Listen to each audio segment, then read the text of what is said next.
तो चलिए शुरुआत करते हैं आप विल इटर्नल सीजन 2 एपिसोड 27 की। फ्रंट लाइन से पहले एक माउंटेन पे दोनों सेक्ट के डिसाइपल स्वांची सेक्ट के डिसाइपल से फाइट कर रहे होते हैं। स्वांची सेक्ट के डिसाइपल ने लिंची सेक्ट के डिसाइपल को काफ़ी बुरी तरीके से घायल कर दिया होता है और वो उसकी चेस्ट में अपनी स्वॉर्ड से हमला करने जा रहा होता है। उसी टाइम पर शाओ वचन वहाँ पर पहुँच जाता है और वो उस डिसाइपल को मार देता है। फिर वो अपने सेक्ट के डिसाइपल के पास जाके उसकी चोट को हील कर रहा होता है, लेकिन वो डिसाइपल शाओ वजन का हाथ पकड़ता है और उससे बोल रहा होता है कि प्लीज़ तुम अपनी स्पिरिचुअल ऑरा को मेरे पे वेस्ट मत करो। फ्रंट लाइन पे कई सारे कल्टीवेटर हैं जिनको आपकी ज़रूरत है। जब आप फ्रंट लाइन पे पहुंच जाओगे तो फिर हम ज़रूर ये बैटल जीत जाएंगे। और ये कहने के बाद वो मर जाता है। फिर शाओ वचन अपने चारों ओर देखता है कि वहाँ पर कई सारे डिसाइपल्स की डेड बॉडी होती है। फिर वो खड़ा होकर फ्रंट लाइन की ओर देखता है और बोल रहा होता है कि हम दोनों सेक्ट आपस में साथ मिलकर लड़ रहे हैं, फिर भी हमारे इतने सारे डिसाइपल्स कैसे मारे जा रहे हैं। अचानक से पीछे मुड़कर वो सारे डिसाइपल से बोल रहा होता है कि हमारे बाकी जितने भी साथी हैं वो फ्रंट लाइन पर लड़ रहे हैं, क्या तुम सारे उनकी हेल्प करने के लिए तैयार हो? तुम्हें वहाँ पर अपनी जान भी गंवानी पड़ सकती है। डिसाइपल्स हाँ बोल देते हैं। फिर शाओ वचन उन्हें अटैक करने के लिए बोलता है। वो सारे अटैक करने के लिए जाते आगे पहुंचकर शाओ वचन के सामने एक माउंटेन पे कई सारे डिसाइपल्स मिलकर उस पर अटैक कर रहे होते हैं। फिर शाओ वचन सिर्फ अपने एक ही पंच से उस पूरे माउंटेन को डिस्ट्रॉय कर देता है। फ्रंट लाइन के डिसाइपल जैसे ही शाओ वचन और उसके साथियों को देखते हैं तो फिर वो बहुत ज़्यादा खुश हो जाते हैं। धीरे धीरे करके वो सारे डिसाइपल अपने स्पिरिचुअल फ्लाइंग स्वॉर्ड पे आगे बढ़ रहे होते हैं। जैसे ही वो सारे स्पेसिफिक एरिया में पहुंचते हैं वहां पर उन पर लाइटनिंग गिरना स्टार्ट हो जाती है। शाओ वॉचन चेक करने के लिए आगे की ओर जाता है। वहां पर एक बहुत ही बड़ा स्पेशल पपेट होता है जिसकी वजह से वो सारे डिसाइपल अपनी स्वॉर्ड पे नहीं उड़ पा रहे होते। इस वजह से शाओ वॉचन उस स्पिरिचुअल पपेट को डिस्ट्रॉय कर देता है। फिर जितने भी डिसाइपल होते हैं वो सारे नीचे पहुंच जाते हैं। शाओ वॉचन स्पिरिचुअल पपेट के ऊपर खड़ा होता है और वो देख रहा होता है कि स्वांची सेक्ट के चारों एक फॉर्मेशन होती है।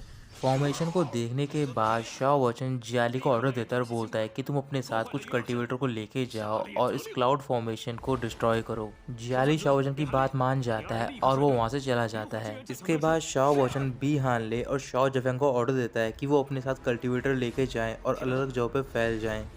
उनके जाने के बाद कुछ डिसाइपल बचते हैं और वो शाओ वचन के साथ में खड़े होते हैं। फिर शाओ वचन टेलीपैथी के थ्रू अपने बीस्ट प्रोड्यूसर को ऑर्डर देता है कि वो सारे बीस्ट को यहाँ पर बुलाए वॉर के लिए। इधर स्वांची सेट के अंदर 1000 फेस एंसेस्टर के साथ में होता है। तभी वहाँ पर एक डिसाइपल आता है और एंसेस्टर को बता रहा होता है कि बहुत सारे डिसाइपल और साथ ही में स्पेशल बीस्ट एक साथ मूव कर रहे हैं हमारी ओर। एंसेस्टर को गुस्सा आता है। फिर वो डिसाइपल से बोलते हैं कि तुम फ्रंट लाइन पे जाओ और वहाँ पर इन सारी यूनिट को मार दो। फिर 1000 फेस एंसेस्टर से बोल रहा होता है कि आपको ये सब करने की कोई ज़रूरत नहीं है क्योंकि मेरे पास एक तरीका है उन सबका सफाया करने का। और ये कहने के बाद वो वहाँ से डिसअपेयर हो जाता है। 1000 फेस स्वांची सेट की पीक पर पहुँचता है और वहाँ पर अपने डिसाइपल को ऑर्डर देता है कि वो फॉर्मेशन को सेटअप करे। डिसाइपल 1000 फेस की बात मान जाता है। पीक पर एक पैटर्न बना हुआ होता है फॉर्मेशन सेट करने के लिए। फिर वो डिसाइपल उसे ओपन करता है। पैटर्न के ओपन होने के बाद उसमें से कुछ डिसाइपल बाहर निकलते हैं जिनके की हाथ बंधे हुए होते हैं। उनमें से एक डिसाइपल का नाम होता है फांगलिन। जो डिसाइपल फॉर्मेशन सेटअप करने जा रहा होता है फांगलिन उससे बोल रहा होता है कि तुमने हमारे क्लैन को बिट्रे किया है एक ग्लोरी के लिए, तुम ज़रूर मारे जाओगे। वो डिसाइपल फांगलिन से बोल रहा होता है कि भले ही तुम मुझे डांट रहे हो लेकिन मैं तुम्हारा कर्जदार हूँ, इस वजह से तुम्हें ज़्यादा पेन नहीं होगा। फ्रंट लाइन पे ज़ैंगफेंग वूजी और लिंची सेट के एंसेस्टर होते हैं। जैसे वो ये सब देखते हैं तो फिर वो गुस्से में तीनों एक साथ अटैक कर रहे होते हैं ताकि वो फॉर्मेशन को ब्रेक कर सकें। 1000 फेस उन तीनों एंसेस्टर के अटैक को रोकने की कोशिश कर रहा होता है। उसी टाइम जो स्पिरिचुअल बॉल होती है वो पैटर्न से कनेक्ट होती है और उसका जितना भी ऑरा होता है वो सारा अंडरग्राउंड जा रहा होता है। फ्रंट लाइन पर्पल कलर से शाइन कर रही होती है और एक अचानक से वेव का शॉक आता है। जितने भी पपेट डिस्ट्रॉय हुए होते हैं फ्रंट लाइन पे वो अपने आप ही ठीक हो जाते हैं। उनमें से एक पपेट जाओ शिनकी पर अटैक करता है जिस वजह से वो बहुत ज़्यादा घायल हो जाती है। फिर जाओ शिनकी के पास दो डिसाइपल आते हैं और वो फॉर्मेशन सेट कर रहे होते हैं ताकि वो उसे बचा सकें। लेकिन जाओ शिनकी मना करती है और बोलती है कि तुम्हें फॉर्मेशन डिवाइड करनी चाहिए ताकि तुम अपने आप को बचा सको। स्पिरिचुअल पपेट जाओ शिनकी के पास पहुंचता है अपनी स्वॉर्ड लेकर और वो उसकी फॉर्मेशन को ब्रेक कर देता है। फिर वो उससे कह रहा होता है कि तुम उन दोनों डिसाइपल की जान बचाना चाहती हो लेकिन मैं इस चीज़ से एग्री नहीं करता हूँ। ये कहकर वो जाओ शिनकी को मारने जा रहा होता है लेकिन उसी टाइम शाओ वचन वहाँ पर पहुँच जाता है और वो अपने अटैक से उस स्पिरिचुअल पपेट को वहाँ से दूर कर देता है।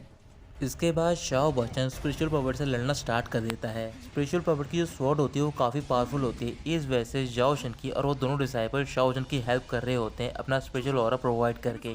शाओ वचन तीनों को मना कर रहा होता है लेकिन वो फिर भी नहीं मानते। फिर शाओ वचन से बोल रहा होता है कि मैं तुम्हारी स्टबर्ननेस को एडमायर करता हूँ। फिर शाओ वचन अपना एक स्पिरिचुअल पॉवर तैयार करता है और उससे लड़ना स्टार्ट कर देता है। उन तीनों के स्पिरिचुअल ऑरा की वजह से शाओ वचन के पपेट की पावर काफ़ी बढ़ गई होती है। तभी वो स्पिरिचुअल पपेट पे एक पंच मारता है। वो पंच उस पपेट पर लग तो जाता है लेकिन वो पपेट शाओ वचन का हाथ पकड़ लेता है और उसे स्टोन में ट्रांसफॉर्म कर देता है। फिर वो जाओ शिनकी और डिसाइपल्स पर अटैक कर रहा होता है अपनी स्वॉर्ड से। वो स्वॉर्ड उन तीनों की ओर जा रही होती है। फिर शाओ वचन अपने स्पिरिचुअल फॉर्मेशन को ब्रेक करता है और किसी तरीके से स्वॉर्ड को रोक लेता है। इसके बाद स्पिरिचुअल पपेट अपनी पावर का यूज़ करता है और थंडर लाइटनिंग से अटैक कर रहा होता है शाओ वचन पे। वो अटैक बहुत ज़्यादा पावरफुल होता है। इस वजह से शाओ वचन को बहुत ज़्यादा परेशानी हो रही होती है। लेकिन उसी टाइम पर शाओ वचन की बॉडी में दोबारा से वही सेंसेशन होती है जो कि उस टाइम पर हुई होती है जब वो बीस्ट के स्टमक में होता है। शाओ वचन की पूरी बॉडी गोल्ड कलर से शाइन कर रही होती है और जो थंडर लाइटनिंग होती है वो अपने आप ही रुक जाती है।